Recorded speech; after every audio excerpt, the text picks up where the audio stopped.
तो दोस्तों एक आदमी हँसता है तो बिल्ली का बच्चा देख कर चिढ़ जाता है और उस पे अटैक कर देता है। तो उसको गुस्सा आ जाता है और बिल्ली के बच्चे को बाहर कचड़े में फेंक देता है। और वहाँ पे एक कुत्ता आता है और बिल्ली के बच्चे को उठाकर अपने साथ ले जाता है।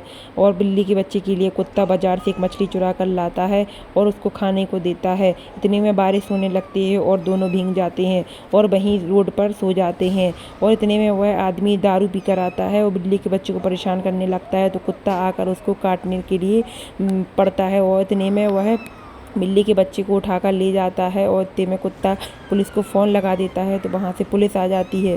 पुलिस सीधा उस आदमी के घर पर जाती है और उसको पकड़ के पुलिस स्टेशन ले जाती है। इतने में बिल्ली का बच्चा और कुत्ता दोनों एक साथ रहते हैं।